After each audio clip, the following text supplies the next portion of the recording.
Hi everyone, it's Natalie here. I wanted to walk you through my new journal. So this is my journal walkthrough. So for those of you who may be interested, there will be hopefully, a series coming. I just found out today like how bad some of the video turned out as I was trying to film it. It's my first time doing that, so I may need to reshoot some of it. And some of the stages of making it, but we'll deal with that when we get to it, won't we? So for now, this is the journal.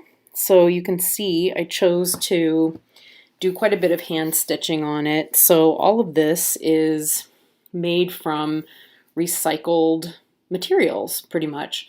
So the cover, like everything on here aside from the gold, and I guess technically even some of the thread is kind of recycled. It's from other projects that I was working on that I had left over. And the strips and so on here are from a really old bedspread that belonged to my partner.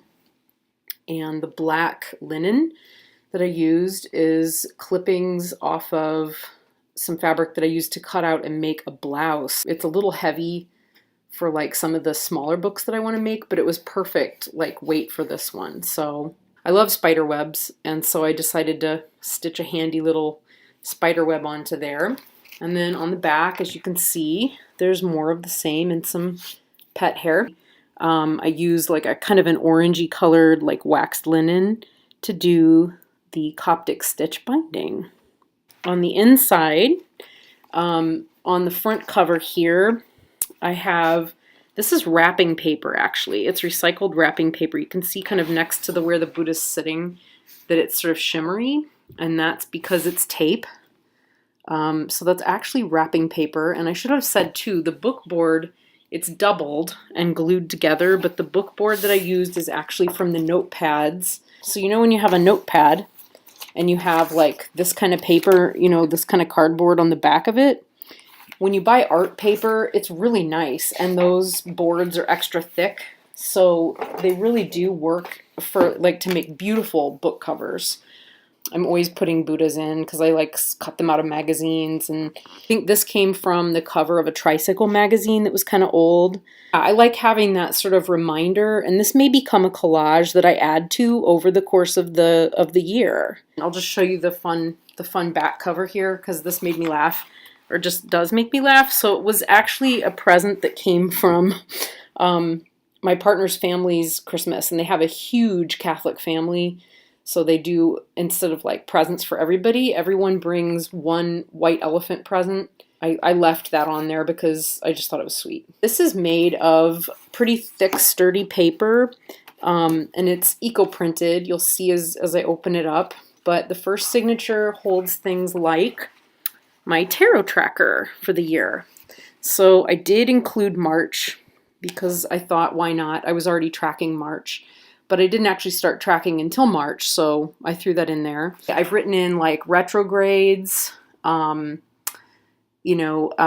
also put in like full and new moons, so those are in there. And eventually, the tracker, I will put like my year card. This one I took right from Jessica Starr, her way of like noting down blood moons and stuff. So obviously they go from 1 down to 30 or 31. Months are across the top, and then coloring in the dates that are relevant. And I had some of this stuff photocopied from some other projects that I was making, so I cut it out and put it in, and it feels kind of bare. Like I feel like I need something else in this space, but I haven't figured out what that is yet. So I'm leaving it alone. I'm not against, I don't feel a need to fill space if it's open. Sometimes it stays that way, and other times I find the right thing that's needed. And it's weird to start a planner, at this time of year. We're in Aries. So there's something about that that's actually incredibly natural. So this is all from oak leaves and oak trees. When the oak trees bloom in the spring, or they start coming out in the spring, they drop so much stuff. It's like they just explode out of their sleep. And so I was picking up these tiny leaves, teeny, teeny, teeny, tiny leaves. And I thought, I'm going to try and compress them and, print them. And initially I was disappointed because they didn't print the way that I thought they would. And then, look at that. I mean, it's just so pretty. It's so beautiful. This is my collage for April. I've always got to have anatomical hearts on things. I love them. And lotuses. Beautiful quote from Emily Dickinson. In a serener bright, in a more golden light, I see each little doubt and fear, each little discord here removed. And then I have trackers that are sloppy. As you can see, I have a lot of different practices that I do. The first 2 days so far of April, nothing has happened. And then I have what I'm just calling a spirit tracker. Yesterday, bizarrely and amazingly, like the 1st of April, I just had this huge wave of inspiration to do with writing and planning and working on like a longer term, bigger project for myself that's in its infancy. And I don't want to say much, but anyway, writing and tracking that I've been writing about it. This is supposed to be for cleaning and bills, and it's not the fun stuff. So obviously, I haven't gotten to it just yet. 1 gratitude per day. List of goals and intentions that already is really pretty steep, but still being developed.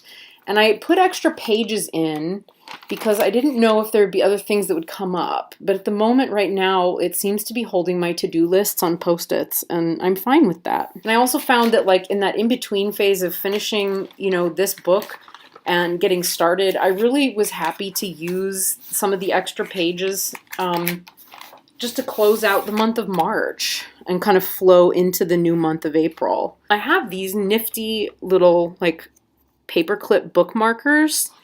And what I had done, and I took it out because I was getting ready to do this and flipping through a lot, is putting them on, on the page like this. But it's also a very quick way to be able to get in. And I've had these stupid things for years and just never, ever used them. In fact, look at this. I have a heap of them. Anyway, at the moment, I'm putting my card of the day at the top next to the date, appointments and things, that I need to remember at the bottom. I know this looks like a hot mess, but this really does work for me. And if I need to organize it more solidly, I just do. These are both of my tarot pulses from the last couple of days. And yeah, I will journal about them in my bigger tarot journal. But for the moment, just having that record that I can refer back to and see like what was the last thing I did and kind of keep it in here is, I'm going to need to do that actually. I won't be able to post it my way through the whole book. So I will need to come up with like a way of just cordoning off something, somewhere for a tarot pulse record. But, for right now that functions. So here's my month of April. Just checking my camera angle here. And again, it's the same paper that came from the batch that's in the first, what is it called? Signature. When I have spare paper from like cutting paper down to size, I glue it in and use it, to make the tabs so that I've got, a tab for each month. And I can go through and find where that is. So that if I need to write something in, that's just immediate and available and it's right there. And then the rest of the days of the month, are all pretty well written out as, there we go, as you see. Sometimes I've used markers. Those are paper bags, and this is the wrapping paper that you use, that they use at like Marshalls and TJ Maxx. So if it looks familiar, it is. It's all recycled paper, or it's paper like this where it's a beautiful, it's perfect for something, but the prints by themselves were not like noteworthy in terms of just like a solid composition. The eco prints. And then paper bags. I love paper bags. But May's collage will go here. And then I'll fill in the month of May. This is from the inside of a shoebox for dance. So anybody who wears Danskos, that's what you find in the front of a Dansko shoebox. God, July's gorgeous. I love that paper. These are hibiscus flowers, by the way, and they're prolific in the month of August. Yeah, so that's my journal, and really the biggest difference here is that I've chosen, you know, in past I just wouldn't have used trackers in here. And I think I always wanted to do something like that, and I was really resistant to the whole like bullet journal thing for a long time, and now I have gotten over that. I'm curious, I guess at this point, you know, my use of tracking and bullet journals is very, very much to do with curiosity. You know, what do I do? How do I do it? How do I make it work?